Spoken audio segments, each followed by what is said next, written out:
Hello everyone, welcome back. तो एक नई क्लास में आपका स्वागत है और आज हम लोग इलेक्ट्रोमैग्नेटिक इंडक्शन में आगे बढ़ेंगे। और लास्ट क्लास में जहाँ पे बातें रोकी थी आकर के कि जब हम लोग इन जो मोशनल ईएमएफ है उसको कैलकुलेट कर रहे थे, आज हम लोग नॉर्मल जो किसी एक स्ट्रेट लाइन में या ट्रांसलेशनल मोशन कर रहा था, अगर कोई हमारे पास रॉड था, लूप था, इस तरह की काफ़ी चीज़ें हमने ली थी। फिर हमने constant magnetic field, variable magnetic field, इस तरह की बातें करी थी।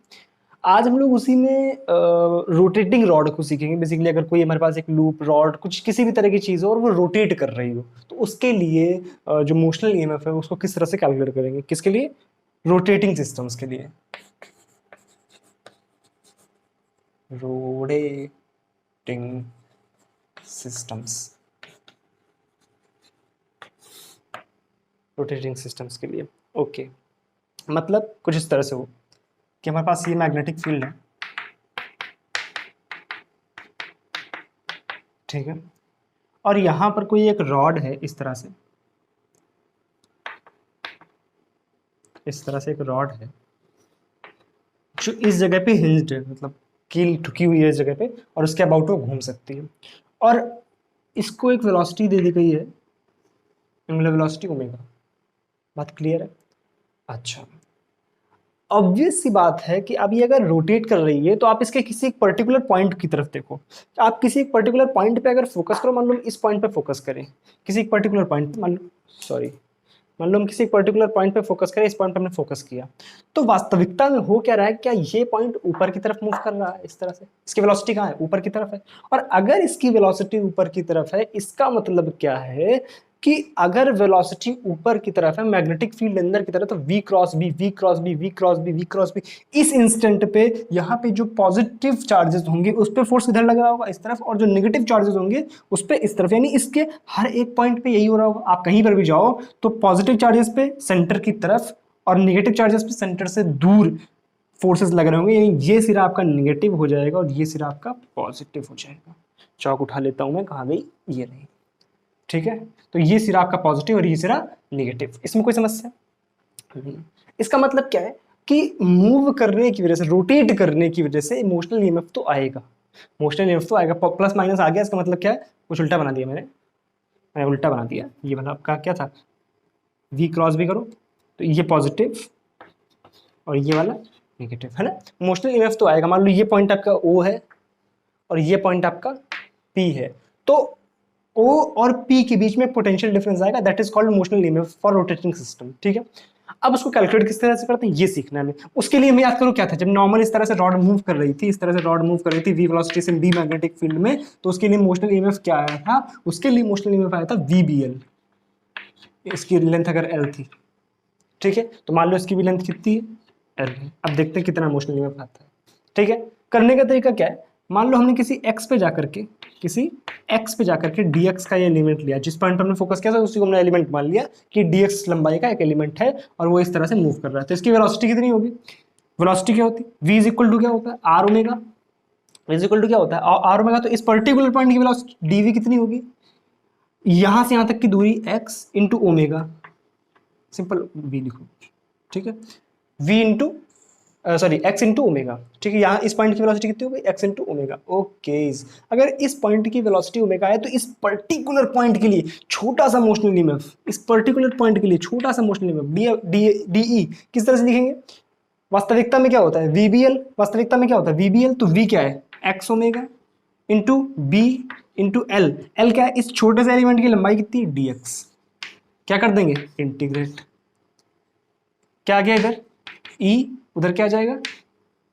Omega B. लिमिट कहां से कहां तक एक्स की? क्या एक्स की लिमिट जीरो से एल तक हो सकती है? जीरो से एल तक हो सकती है। मैग्नेटिक फील्ड को आप जनरली बी नॉट मान लो यहाँ पर, तो आसानी रहती है, मतलब कांस्टेंट लगता है, ठीक है। मैग्नेटिक फील्ड मान लो बी नॉट है, ठीक है। क्या आ गया? ओमेगा बी, एक्स का integration x square by two, यानी लिमिट पुट कर देंगे एल स्क्वायर बाई टू। क्या आ गया? Omega B L square by to.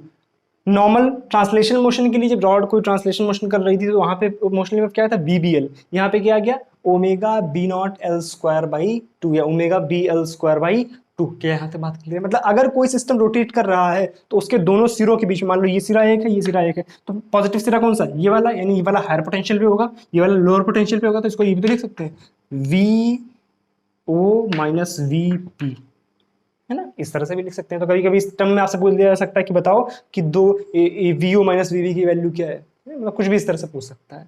ठीक है, ओके, इसमें कोई समस्या नहीं। अच्छा भाई, एक चीज ध्यान रखना कि जब भी आपसे मान लो ऐसी रॉड थी, यहां पे हमने हिंज कर दिया, ठीक है, और इसके अबाउट ओमेगा से रोटेट कर रही है, ठीक है, पूरी लेंथ 2L है। तो ध्यान रखना कि जब भी आपसे मोशनल ईएमएफ पूछा जा रहा है तो मोशनल ईएमएफ किन दो पॉइंट्स के बीच में, जो पोटेंशियल डिफरेंस है किन दो पॉइंट्स के बीच में, मान लो ये ए है, ये बी है, ये सी है, तो आपको देखना है कि v a minus v b पूछ रहा है क्या, या v b minus v a पूछ रहा है, या v c minus v b पूछ रहा है, या v c minus v a पूछ रहा है, क्या पूछ क्या रहा है, ये देखना हमारा सबसे पहला इंपॉर्टेंट काम है। ठीक है, तो जैसे यहाँ पे आपसे वीपी माइनस वीओ पूछ रहा होता, मान लो चार ऑप्शन होते, पहला होता omega B naught L square by two, दूसरा होता minus omega B L square by two, तीसरा होता ओमेगा बी एल स्क्वायर, तीसरा होता minus omega B L square. तो वास्तविकता में जब आपसे पूछा जाता वीपी माइनस वीओ तो वहां पर आपको माइनस साइन लगाना पड़ता। बात समझ आ रही ना? तो ये छोटी छोटी चीजें भी इन कॉन्सेप्ट्स के साथ में आपको याद रखनी कि वास्तविकता में हमसे पूछा क्या जा रहा है। क्या बातें क्लियर है? कोई डाउट? पक्का? अच्छा, अब एक आध सवाल इस पर और करते हैं। अच्छा, इन्हीं सवालों में थोड़ी सी कैलकुलेशन बढ़ाई जा सकती है। कैलकुलेशन किस तरह से बढ़ाई जा सकती है, मतलब बस टाइम पास ही और क्या ही है।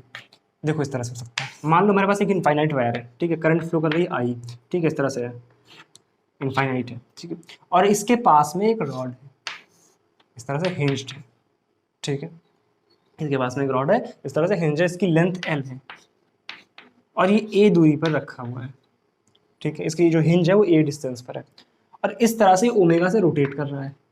अब आपसे बोल दिया गया कि बताओ ये सिरा अगर O है, ये सिरा अगर P है, तो पूछा गया आपसे VO माइनस VP या मोशनल ईएमएफ बताओ, या मोशनल ईएमएफ बताओ नॉर्मली। पूछा जा सकता है बिल्कुल नॉर्मल। अभी जो हमने मैग्नेटिक फील्ड लिया था वहां पे बी नॉट नॉर्मल हमने कांस्टेंट पुट कर दिया था, बट यहाँ पे तो कांस्टेंट नहीं है। वास्तविकता में हमें करना क्या है, देखो उसमें जब हमने b लिखा था तो b कांस्टेंट था, बट इसमें b कांस्टेंट नहीं, तो हमें जिस पॉइंट पर हम वेलोसिटी लिखे थे वहां पर हमने क्या किया था, x पे जाकर dx का एलिमेंट लिया था। तो आप कहीं से भी, अब देखो यहाँ पे दो जगह से आप यहाँ से x मान सकते हो और यहाँ से भी x मान सकते हो। तो मान लो यहाँ से मुझे जनरली आसान लगता है तो मैं यहाँ से x मान लेता हूँ, x पे जाकर के dx का एलिमेंट लिया, dx के एलिमेंट की वेलोसिटी किस तरफ है, इस तरफ, कितनी होगी velocity, v is equal to r omega. R कहाँ से, आर कहाँ, ये ध्यान देने वाली बात है, आर कहाँ से, आर हमेशा जब जहाँ से हिंज्ड है, जहाँ से सेंटर है वहां से नापते हैं। सेंटर कहाँ से, यहाँ से यहाँ तक, तो यहाँ से यहाँ तक आर कितना हो गया, ये टोटल एक्स है, ये ए है, तो ये कितना बचा, एक्स माइनस ए। तो वी क्या आ गया, x minus a into omega, x minus a into omega. कोई कंफ्यूजन इसमें नहीं? अच्छा, तो जब यहाँ पर हम नॉर्मली छोटा सा ईएमएफ लिखेंगे इस पॉइंट का, तो डी कितना आएगा, इस पॉइंट का ईएमएफ होता क्या है, वीबीएल। तो वी क्या है, x minus a into omega v. B क्या है, इस पॉइंट पे मैग्नेटिक फील्ड, तो इस पॉइंट पे तार की वजह से मैग्नेटिक फील्ड कितना होगा, mu not I by two pi x. क्या यहाँ तक कोई कंफ्यूजन है? Mu not I by two pi x into D x, उसकी लेंथ। बात क्लियर? क्या करना है, इंटीग्रेट कर दो। लिमिट कहां से कहां तक एक्स की, एक्स की लिमिट देखना कहां से कहां तक ले सकते हैं हम, ए से लेकर के ए प्लस एल, ए से लेकर के ए प्लस एल, मतलब यहाँ शुरू कर सकते हैं, यहाँ पे खत्म, ए से ए प्लस एल। ठीक है, कोई कंफ्यूजन? अब करना क्या है, इसको इंटीग्रेट कर दो। अब मैं नहीं, आप खुद सॉल्व करो, आगे खुद सॉल्व करो और देखो क्या आंसर आ रहा है, कुछ जो भी आ जाए इसमें एल एन करके आएगा, कुछ लॉग के टर्म्स में आएगा।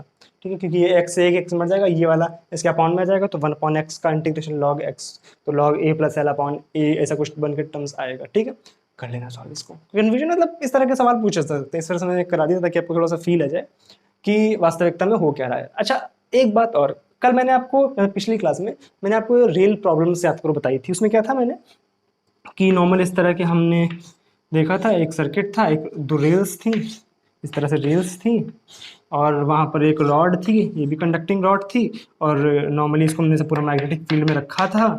क्या किया था, मैग्नेटिक फील्ड में रखा था, और इसमें हो क्या रहा था, इसको हमने इधर की तरफ वेलोसिटी दे दी थी वी नॉट, और बोला था कि इसमें करंट कितनी फ्लो करेगी वो भी हम निकाल सकते हैं, इसमें ईएमएफ कितना होगा, मोशनल ईएमएफ वो भी निकाल सकते हैं, सब कुछ कर पा रहे थे। लेकिन एक बात बहुत ध्यान सोचो कि अगर हमें मान लो यहाँ पे इलेक्ट्रिसिटी चाहिए, ठीक है, हमें ये जो भी अप्लायंसेस यहाँ पर लगा हुआ है इसमें इलेक्ट्रिसिटी चाहिए। तो हमें करना क्या पड़ेगा, जो भी मान लो हमने इस तरह का एक सेटअप बनाया, यहाँ से हम इलेक्ट्रिसिटी जनरेट कर सकते हैं। लेकिन प्रॉब्लम ये है कि जब ये आगे बढ़ता चला जाएगा तो इलेक्ट्रिसिटी हमारी जो भी हो उस पर फर्क पड़ेगा। लेकिन हमें अगर उस इलेक्ट्रिसिटी को कांस्टेंट रखना है, मतलब यहाँ पे हमें लगातार सप्लाई देते रहना है, तो सोचो इसको लगातार चलते रहना पड़ेगा।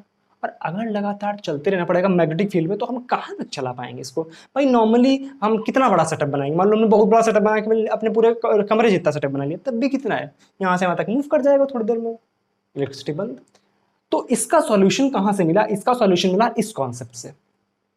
यहाँ पे भी मोशन ईएमएफ जनरेट हो रहा था और यहाँ पर भी मोशन ईएमएफ जनरेट हो रहा था, लेकिन यहाँ पर जो जनरेट होगा इसमें रॉड कहीं नहीं जा रही है, बट इसमें रॉड भाग जाती है। इसमें रॉड जो है एक ही पॉइंट पे लगातार घूमती रहती है। तो हमने इस सेटअप को इसमें इस्तेमाल करके एक बढ़िया सा प्रैक्टिकल सेटअप बना दिया, जिससे कि हम समझ सकते हैं लगातार जहाँ से हमें इलेक्ट्रिसिटी मिलती रहेगी। तो इस रेल प्रॉब्लम को और रोटेटिंग रॉड को अब आपस में मिलाते हैं और फिर देखते हैं कितना बढ़िया एक सेटअप बनता है। तो अब हम देखते हैं इसका प्रैक्टिकल थोड़ा सा सेटअप किस तरह से बना सकते हैं। देखो ध्यान से,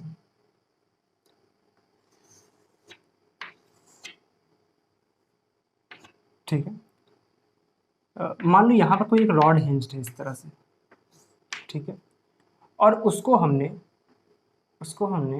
क्या किया, इसका ये एंड मतलब इस पे फ्रीली इस एज पे स्लाइड कर सकता है इस तरह से, ठीक है।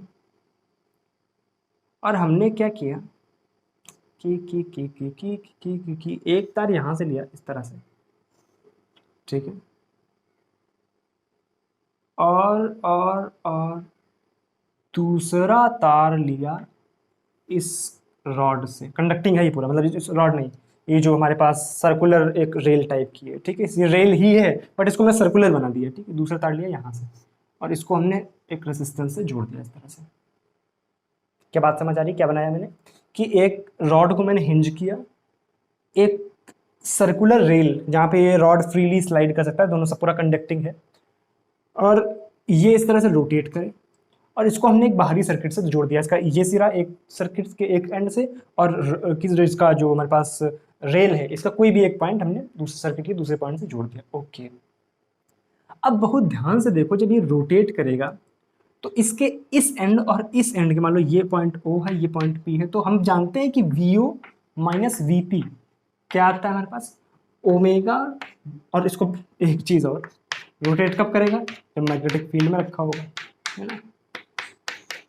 इसको हमने पूरा मैग्नेटिक फील्ड में रख दिया, तो क्या हो गया, ओमेगा B0L²/2। इसके बीच में ये तो पोटेंशियल डिफरेंस है। अच्छा, ये रेजिस्टेंस हमने लगाया R। ओके, रॉड का रेजिस्टेंस मान लो स्मॉल r है, ठीक है, इसकी लेंथ हमारे पास L है, ठीक है, इसकी लेंथ L है, ठीक है, और रेजिस्टेंस स्मॉल r है, ठीक है। ओके, अब हमसे बोला गया कि बताओ इस जो रेजिस्टेंस है इसमें से कितनी करंट फ्लो करेगी। अगर हमें इसमें से करंट निकालनी है तो जाहिर सी बात है, अगर ये एंड पॉजिटिव है ये एंड नेगेटिव है, तो करंट इस तरह से इस तरह से आ जाएगी। भाई सर्किट आप देखो हर कंडीशन में कंप्लीट होगा। यहाँ से करंट चलेगी, इस तरह से जाएगी, इसमें रेजिस्टेंस में फ्लो करेगी, यहाँ से आएगी और यहाँ से नेगेटिव चार्ज तक आ जाएगी। क्या बात क्लियर है। ये मूव करता भी रहेगा तब भी कोई फर्क नहीं पड़ेगा, क्योंकि आप मान लो किसी पोजीशन पे यहाँ पर है, इस तरह से यहाँ पर है, तो करंट ऐसे चलेगी, ये जाएगी, ये जाएगी, यहाँ से होकर के यहाँ तक, सर्किट कंप्लीट रहेगा। अब उसको घुमाते रहो, सर्किट कंप्लीट बना रहेगा, कहीं भी घूम जाए, ठीक है। तो करंट क्या आएगी, potential difference omega B0L²/2 upon resistance. Resistance कितना total, capital R plus small r, capital R plus small r। अब इसमें सवाल कि क्या क्या बन रहे थे वो मैंने ऑलरेडी कराए हुए हैं, है ना, किस तरह के सवाल। अब इसमें और भी तरीके के सर्किट्स वगैरह जोड़े जा सकते हैं, कई सवाल इस पे बनाए जा सकते हैं। SC वर्मा में भी 2-3 सवाल हैं इस पे, ठीक है, आप करके देखो उन सवालों को। अगर कोई कंफ्यूजन हो रहा हो, कोई डाउट आ रहा हो, तो मेरे से पूछो आप उसको, ठीक है, नीचे कमेंट सेक्शन में बताओ कि उन सवालों में कुछ प्रॉब्लम आ रही है। मैं एक क्लास में करा दूंगा, उसमें कोई प्रॉब्लम नहीं है, ठीक है, बट एक आध सवाल खुद से करके देखो। इस कॉन्सेप्ट पे SC वर्मा में सवाल दिए गए हैं, ध्यान से उन सवालों को करो, ठीक है, लास्ट में है बिल्कुल। ओके, इलेक्ट्रोमैग्नेटिक इंडक्शन चैप्टर में। तो ये था ये कॉन्सेप्ट कि किस तरह से हम लोग जो रेल प्रॉब्लम्स कर रहे थे उसको इस तरह के सेटअप में बदल के एक प्रैक्टिकल सेटअप बना सकते हैं। वो नॉर्मल प्रैक्टिकल सेटअप नहीं था, क्यों, क्योंकि वहाँ पे पॉसिबल नहीं था हम इतनी ऐसी रेल बना दे जहाँ से वो लगातार रॉड चलती रहे, बट यहाँ पे रॉड लगातार घूमती रह सकती है। ओके, तो क्या सीखा हमने, हमने सीखा कि अगर हम किसी एक रॉड को एक ऐसे मैग्नेटिक, या हम किसी, सबसे पहले हमने क्या किया कि एक रॉड ली, उसको हमने मैग्नेटिक फील्ड में रखा, ठीक है, या मान लो हमने एक लूप लिया, उसको हमने मैग्नेटिक फील्ड में रखा और हमने मैग्नेटिक फील्ड की वैल्यू को चेंज किया, तो इसमें करंट फ्लो करी, मैग्नेटिक फील्ड की वैल्यू को चेंज किया, या हमने सीधा फ्लक्स को चेंज किया, तो इसमें ईएमएफ जनरेट हुआ, इसमें करंट फ्लो करी।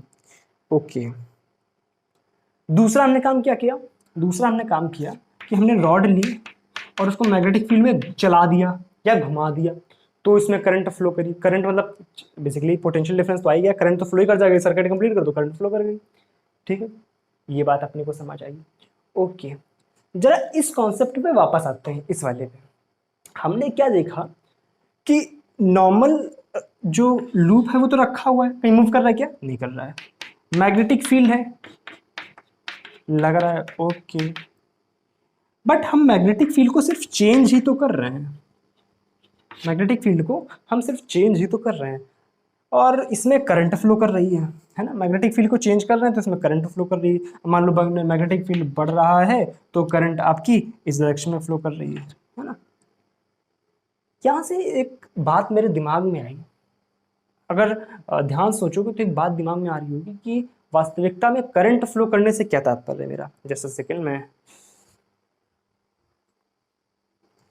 क्या बोला मैंने कि वास्तविकता में करंट फ्लो करने से क्या तात्पर्य है मेरा। करंट फ्लो कर रही है इसका मतलब ये है कि उसमें चार्जेस फ्लो कर रहे हैं, करंट फ्लो कर रही है इसका मतलब उसमें चार्जेस फ्लो कर रहे हैं, और चार्जेस फ्लो कर रहे हैं मतलब हमने मैग्नेटिक फील्ड की वैल्यू को चेंज किया है, तो चार्ज बहा है, मतलब चार्ज जो है वो अपनी जगह से हिला है। इसका मतलब ये है कि नॉर्मली अगर मैग्नेटिक फील्ड हो उसमें एक चार्ज को रख दे तो उसमें कोई भी फोर्स नहीं रहता। या तो मैंने मैग्नेटिक फील्ड के शुरुआती मैग्नेटिज्म के पहले लेक्चर में बताया था कि नॉर्मल अगर हमारे पास मैग्नेटिक फील्ड हो उस पर आप उसमें एक चार्ज रख दो, उसमें कोई भी आपका फोर्स नहीं लगता है। लेकिन अगर उस चार्ज को आप चला दो तो उसमें फोर्स लगता है, जो कि यहाँ पर हो रहा था, मोशनल इमेज में वही तो हो रहा था, मैग्नेटिक चार्ज पर मैग्नेटिक फोर्स लग रहा था। लेकिन इसमें ऐसा क्या हो रहा है फिर, इसमें तो सिर्फ मैग्नेटिक फील्ड की वैल्यू चेंज कर, हमने ऑब्जर्वेशन तो देखी लेकिन उसके पीछे का रीजन नहीं समझा अभी तक। हमने शुरुआत में देखा कि अच्छा, हमने ऑब्जर्वेशन ये देखी कि फ्लक्स अगर चेंज करेंगे, मैग्नेटिक फील्ड की वैल्यू को चेंज करेंगे, एरिया चेंज करेंगे, या उनके बीच का एंगल चेंज करेंगे तो करंट फ्लो करती है, मतलब चार्ज पे फोर्स लगता है। लेकिन चार्ज पे फोर्स लग क्यों रहा है? मतलब नॉर्मली हमारे पास मैग्नेटिक फील्ड है, ये चेंज हो रहा है, बढ़ रहा है, यहाँ पे हमने एक चार्ज रख दिया, तो इस चार्ज पे भी फोर्स लगेगा, ऑब्वियस सी बात है, क्योंकि अगर लूप में चार्जेस फ्लो कर जाते हैं चेंजिंग मैग्नेटिक फील्ड की वजह से, तो अलग से भी चार्ज रख दो, ऑब्वियस सी बात उस पर भी फोर्स लगेगा। वास्तविकता में होता नहीं ऐसा है कि नॉर्मली आप एक चार्ज रख दो, चेंजिंग मैग्नेटिक फील्ड हो और फोर्स लगेगा उस पर। लेकिन एक बात सोचो, क्या किसी चार्ज पे मैग्नेटिक फील्ड फोर्स लगा सकता है? सोचो पॉसिबल है क्या? अगर हमें चार्ज को मूव कराना है, नॉर्मल स्टेशनरी चार्ज की बात कर रहा हूँ, मूविंग चार्ज की बात नहीं कर रहा हूँ, स्टेशनरी चार्ज पे, किस पे? स्टेशनरी चार्ज पे अगर फोर्स लग रहा है तो ये फोर्स कहां से आ रहा है? जवाब क्या है? Electric field. कि अगर स्टेशनरी चार्ज पे फोर्स लगना है तो कोई ना कोई इलेक्ट्रिक फील्ड जरूर वहां पे प्रेजेंट होगी, तभी उस स्टेशनरी चार्ज पे फोर्स लगा होगा। ये बात बिल्कुल सत्य है। यहां से एक नया कॉन्सेप्ट निकल करके आया कि चेंजिंग मैग्नेटिक फील्ड जो था वो चार्ज पे फोर्स लगा रहा था, इसके बजाय हम ये कहें कि चेंजिंग मैग्नेटिक फील्ड एक इलेक्ट्रिक फील्ड को जनरेट कर रहा था, जो आपके स्टेशनरी चार्ज को मूव करा रहा था या उस पर फोर्स लगा रहा था। क्या बोला मैंने? कि चेंजिंग मैग्नेटिक फील्ड एक इलेक्ट्रिक फील्ड को जनरेट कर रहा है, जो एक स्टेशनरी चार्ज पे भी फोर्स लगाता है। मतलब यहां से एक अलग ही तरह का कॉन्सेप्ट, मतलब मैग्नेटिक फील्ड में इलेक्ट्रिक फील्ड घुस गया आखिर के, कि नॉर्मल मैग्नेटिक फील्ड है उस पर कोई दिक्कत नहीं है, लेकिन अगर मैग्नेटिक फील्ड की वैल्यू चेंज हो रही है तो वो एक इलेक्ट्रिक फील्ड को जनरेट कर रहा है। उस इलेक्ट्रिक फील्ड को हम लोग इंड्यूस्ड इलेक्ट्रिक फील्ड बोलते हैं। क्या बोलते हैं? Induced electric field. Induced electric field. ये कौन सा इलेक्ट्रिक फील्ड है? जो कि चेंजिंग मैग्नेटिक फील्ड की वजह से जनरेट हो रहा है, due to changing magnetic field, due to changing magnetic field. क्या बात समझ आ रही है? 2 मिनट में थोड़ा सा आराम से इस तरह से बोल रहा हूं ताकि आपको फील हो जाए चीज, है ना, कि अगर चेंजिंग मैग्नेटिक फील्ड है तो वो एक इंड्यूस इलेक्ट्रिक फील्ड जनरेट करेगा जो एक स्टेशनरी चार्ज पे फोर्स लगा देगा। ये कॉन्सेप्ट है, ये चीज निकल के क्या आती है। अब कितना इलेक्ट्रिक फील्ड, कितने मैग्नेटिक फील्ड, मान लो मैग्नेटिक फील्ड अभी चेंज हो रहा है, ठीक है, तो कितना इलेक्ट्रिक फील्ड उससे जनरेट होगा, अब ये जानना हमारा मेन काम है, ठीक है। जनरली इस जो इलेक्ट्रिक फील्ड जनरेट होता है इसको मतलब किस तरह से कैलकुलेट करते हैं अभी देखते हैं, ठीक है। पहले बोर्ड साफ करते हैं थोड़ा सा, अब इसको थोड़ा सा और गहराई से समझने का प्रयास करते हैं। अभी तक हम लोगों ने क्या देखा कि मान लो हमारे पास कुछ इस तरह का मैग्नेटिक फील्ड था, ठीक है, हम एक पर्टिकुलर रीजन में मैग्नेटिक फील्ड मान लो इस तरह से हमारे पास एक मैग्नेटिक फील्ड इस रीजन में था, ठीक है, यहाँ पर मैग्नेटिक फील्ड है। जनरली हम करते क्या, मैग्नेटिक फील्ड एक सिलेंड्रिकल रीजन में मानते हैं। सिलेंड्रिकल रीजन में मानने का मेरा जो मेन उद्देश्य है वो ये है कि जिसे मान लो एक वायर है हमारे पास, इसमें करंट इस तरह से फ्लो कर रही है, तो उसमें जो मैग्नेटिक फील्ड होगा कैसे होगा, इस तरह से होगा, है, इस तरह से होगा, इस तरह से मैग्नेटिक फील्ड होगा चारों तरफ। तो वास्तविकता में ये पूरा का पूरा ऊपर से नीचे तक इस तरह से मैग्नेटिक फील्ड होता है। तो ये तो है नहीं कि अनंत दूरी पर जाकर के भी ये मैग्नेटिक फील्ड पूरा इफेक्टिव होगा, नहीं, ये कुछ दूरी तक ही इफेक्टिव होता है। इस वजह से इसको जनरली एक सिलिंड्रिकल रीजन में मानते हैं, ठीक है, ओके। अब देखो ध्यान से, हमारे पास इस तरह से एक लूप रखा हुआ था, ठीक है, और यहाँ पे मान लो मैग्नेटिक फील्ड की वैल्यू बढ़ रही है। अगर मैग्नेटिक फील्ड की वैल्यू बढ़ रही है तो अंदर की तरफ बढ़ रही है, इसका मतलब करंट ऐसी डायरेक्शन में जनरेट होगी, इसको घटाने का, यानी ऊपर की डायरेक्शन में, जो करंट है वो इस तरफ को जनरेट होगी। और अगर करंट इधर की तरफ जनरेट हो रही है, इसका मतलब क्या है, इलेक्ट्रॉन पे फोर्स कहाँ लग रहा है, पीछे की डायरेक्शन में, और पॉजिटिव चार्जेस फोर्स किधर लग रहा है, इधर की डायरेक्शन में। तो हम पॉजिटिव चार्जेस को कंसीडर करेंगे, ठीक है। तो मान लो यहाँ पर अगर कोई पॉजिटिव चार्जेस फोर्स किधर लग रहा है, यहाँ पे। मान लो यहाँ पर कोई पॉजिटिव चार्ज है, उस पर फोर्स कहाँ पे लग रहा है, यहाँ पे। यहाँ पे अगर एक पॉजिटिव चार्ज है उस पर, यहाँ पे, यहाँ पर एक पॉजिटिव चार्ज है उस पर, यहाँ पे लग रहा है। इसका मतलब क्या है कि अगर हम इस लूप को भूल जाएं, इस लूप को भूल जाएं और सिर्फ पॉजिटिव चार्जेस को कंसीडर करें, तो पॉजिटिव चार्जेस का फोर्स क्या इस तरह से लग रहा है। इसका मतलब ये है यहाँ पे जो फील्ड है उसकी जो नेचर है वो कुछ इस तरह से है। फील्ड का ही नेचर वास्तविकता में इस तरह से है कि वो कुछ क्लोज लूप के फॉर्म में है, कि वो एक चार्ज पे इस तरह का फोर्स लगा रही है। तो याद करो, हम लोग जब नॉर्मल इलेक्ट्रिक फील्ड पढ़ते हैं, नॉर्मली इलेक्ट्रिक फील्ड पढ़ते हैं, तो वो क्लोज लूप में इलेक्ट्रिक जो एग्जिस्ट नहीं करती। लेकिन हम जो इंड्यूस इलेक्ट्रिक फील्ड सीख रहे हैं, वास्तविकता में देखा जाए तो हम नाम सिर्फ इसका इलेक्ट्रिक फील्ड बोल रहे हैं।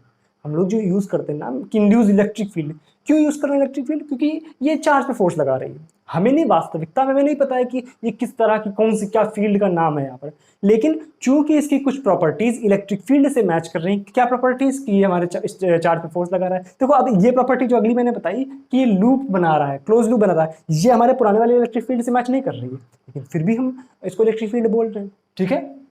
तो जनरली जो इस टाइप की फील्ड होती है उसको वोर्टेक्स फील्ड बोलते हैं। क्या बोलते हैं, वोर्टेक्स फील्ड बोलते हैं। हालांकि बहुत ज़्यादा इसमें घुसने की जरूरत नहीं है, पर थोड़ा थोड़ा सा इसे याद रखोगे तो अच्छी बात है, ठीक है। तो ये जो वोर्टेक्स फील्ड जनरेट कर रहा है जो कि स्टेशनरी चार्ज पे फोर्स लगा रहा है, ये बात समझ आ रही है, ओके। नॉर्मली जब हम इलेक्ट्रिक फील्ड पढ़ते हैं, तो उसमें कुछ कुछ हमारी प्रॉपर्टीज क्या थी, जैसे हमने अभी बताया कि वो नॉर्मली जो चार्ज पे फोर्स लगाता है, बिल्कुल लगाता है, ठीक है। वो F is equal to q e को फॉलो करता है, F is equal to q e को फॉलो करता है, बट वो क्लोज लूप में तो एग्जिस्ट नहीं करता था। तो यहाँ पे कुछ कंडीशन बनती है। अगर कंडीशन क्या बनती है कि अगर हम क्लोज लूप की बात करें तो बहुत ध्यान से देखो। जब फर्स्ट ऑफ ऑल इसमें जो ईएमएफ जनरेट होता है वो कितना होता है, ईएमएफ कितना था, minus d phi by d t, या सिंपल आप d phi by d t लिखो, माइनस तो सिर्फ साइन को उसकी डायरेक्शन के लिए था, ठीक है। तो ईएमएफ कितना जनरेट होता है, d phi by d t, okay. EMF क्या था, पोटेंशियल डिफरेंस। और पोटेंशियल डिफरेंस को हम किस तरह से लिखते हैं, पोटेंशियल डिफरेंस किस तरह से, ई डॉट डीएल,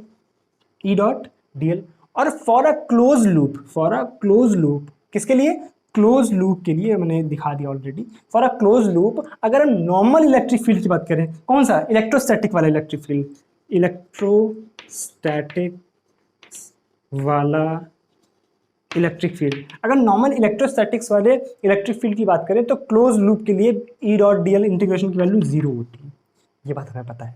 वहां पे इलेक्ट्रिक फील्ड क्लोज लूप में एग्जिस्ट नहीं करता है, बट यहां पर ये क्लोज लूप में एग्जिस्ट कर रहा, तो ईएमएफ में जब हम इसकी वैल्यू रखेंगे इंटीग्रल ये ई डॉट डी एल ही तो होगा यहाँ पर, तो यहाँ पर इसकी वैल्यू 0 नहीं आ रही, यहाँ पर इसकी वैल्यू किसके बराबर आ रही है, d phi by d t के, इसके बराबर आ रही है d phi by d t के। कोई कंफ्यूजन, कोई डाउट, बात समझ आ रही है? इंटीग्रेट कर दो इस पूरे, मान लो इसकी यहाँ पे रेडियस आर थी, आर रीजन के लिए हम निकालना चाह रहे हैं, तो आर रीजन के लिए क्या आ जाएगा, e into integration d l 2 pi are is equal to d phi by d t, d phi by d t, ठीक है।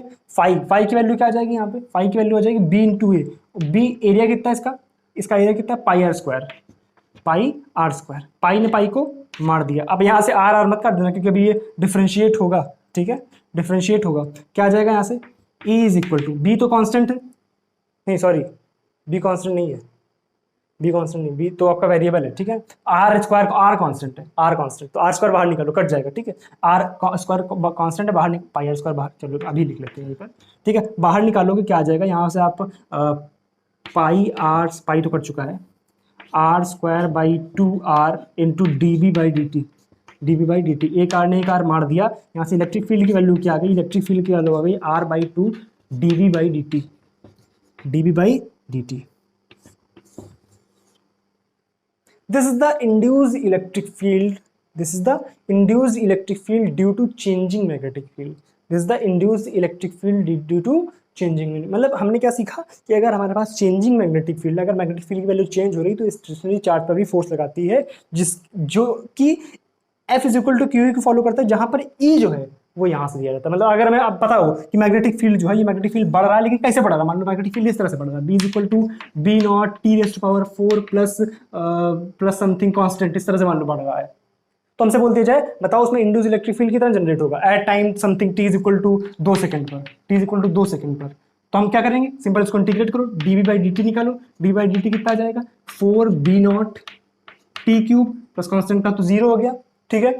क्या किसी पर्टिकुलर रीजन में पूछा जाएगा तो रीजन की जो भी आपको आर दिया गया, कुछ भी रीजन दिया गया, तो आप इलेक्ट्रिक फील्ड की वैल्यू कितनी आ गई, इलेक्ट्रिक फील्ड जो जनरेट होगा वो जनरेट होगा आपका r by 2 into 4 B naught T cube. वहाँ पर इलेक्ट्रिक फील्ड जो होगा वो भी टाइम के साथ में चेंज होता रहेगा, किसी पर्टिकुलर आपसे 2 सेकंड पे पूछा गया है, 2 सेकंड पे ई की वैल्यू आपको बता देनी है। कोई डाउट, कोई कंफ्यूजन, पक्का? क्या कॉन्सेप्ट समझ आया बेसिकली क्या है इंड्यूस इलेक्ट्रिक फील्ड? बहुत इंपॉर्टेंट कॉन्सेप्ट है, मतलब बेहतरीन कॉन्सेप्ट में से एक है, उसको समझने में, फील करने में अलग ही सुख मिलता है, ठीक है। आई होप फील हो गया होगा। कोई कंफ्यूजन है? पक्का? उतारो फिर। ये तो हम लोगों ने बात करी कि इलेक्ट्रिक फील्ड अगर हमारे पास एक रीजन है जैसे मैग्नेटिक फील्ड भी है, चेंज हो रहा है, किस तरह से इलेक्ट्रिक फील्ड करें। अच्छा, इसी में एक चीज़ और पूछी जा सकती है, मान लो हमारे पास ये रीजन था ना, रीजन था जैसे मैग्नेटिक फील्ड था इस तरह से, और बी जो था वो चेंज हो रहा था, बी जो था वो चेंज हो रहा था, ठीक है। तो हमने क्या किया, अंदर के लिए हमने ये लगाया integral close loop e dot d l is equal to d phi by d t. लगाना हमें हमेशा यही है इसके लिए, लेकिन अगर सोचो हमसे बोल दिया जाए ये रीजन था जिसकी रेडियस आर थी, हम सॉरी कैपिटल आर मान लो, ठीक है, और हमसे किसी आर पे पूछा गया था, तो हमने अंदर के लिए निकाला था, क्या था, किसी अंदर के लिए are is less than R पे क्या आया था हमारे पास, R is less than R पे is equal to R by 2 d B by d t आया था। लेकिन सोचो हमसे बाहर के लिए अगर पूछ लिया जाए, बाहर किसी पॉइंट पे बताओ इंड्यूस इलेक्ट्रिक फील्ड कितना होगा, ये अंदर आ रहा था डायरेक्ट आर के साथ में बढ़ रहा था, लेकिन सोचो अगर बाहर के लिए पूछा जाए, r is greater than r के लिए, are is greater than r के लिए, और इस ग्रेटर देन आर के लिए क्या करेंगे, यहाँ पे हम लूप बनाएंगे इस तरह से डी एल, ठीक है, जैसे यहाँ पे बनाया था हमने इस तरह से अंदर, जैसे बाहर बनाएंगे, तो बाहर बनाएंगे तो जब ये इक्वेशन लिखेंगे इंटीग्रल ई डॉट डी एल, तो ई तो बाहर आ जाएगा, इंटीग्रल डी एल इसके लिए आर माना, ठीक है, किसी भी आर दूरी पर, तो क्या आ जाएगा 2 pi are is equal to d by d t into V into area. Area क्या लिखते हैं जब भी हम फ्लक्स की बात करते हैं, तो बी इंटू ए में जो एरिया लिखते हैं वो जहां से मैग्नेटिक फील्ड पास हो रहा हो। तो मैग्नेटिक फील्ड पास कितने से हो रहा है, क्या सिर्फ इस रीजन से मैग्नेटिक फील्ड पास हो रहा है, इससे तो क्रॉस हो नहीं रहा, ये जो बाहर वाला है। तो हम जब मैग्नेटिक फील्ड लिखेंगे तो इसके अंदर जितने से मैग्नेटिक फील्ड मतलब जो ये टोटल हमने बाहर वाला लूप बनाया है, इसका वो एरिया लिखेंगे जहां से मैग्नेटिक फील्ड लाइंस पास हो रही। तो सिर्फ इतना एरिया लिखेंगे, यानी पाई आर स्क्वायर कैपिटल आर वाला, ठीक है। तो पाई कैपिटल आर स्क्वायर, ठीक है। पाई ने पाई को मार दिया, यहाँ से क्या आ गया हमारे पास, ई की वैल्यू आ गई मेरे पास R square by 2r into d B by d t, into d B by d t. वो ध्यान से देखो, तो यहाँ पर अंदर जब तक हम बात कर रहे थे तो इंड्यूस इलेक्ट्रिक फील्ड आर के साथ में बढ़ रहा था, लेकिन जैसे ही हम बाहर गए तो उसका मान लो कि हमारे पास इंड्यूस इलेक्ट्रिक फील्ड है और ये हमारे पास आर है। तो जब तक r is equal to r पे, जब तक r is equal to r पे नहीं गए तब तक ये लीनियरली बढ़ा है, फिर उसके बाद ये इस तरह से घटता रहा है। क्या बात है, क्लियर है, कोई डाउट? ठीक है, उतारो। तो आई होप आज की क्लास में आपको कोई प्रॉब्लम नहीं आई होगी। अगर आई है तो नीचे कमेंट सेक्शन में लिख देना, मतलब फील वील आ गया हो तो नीचे बता देना, ठीक है। मैंने कोशिश ये करी है कि आपको इस कॉन्सेप्ट को एकदम फील करा देने की, ठीक है। और किस हद तक मैं सफल रहा हूँ ये बताना आपका काम है, ठीक है।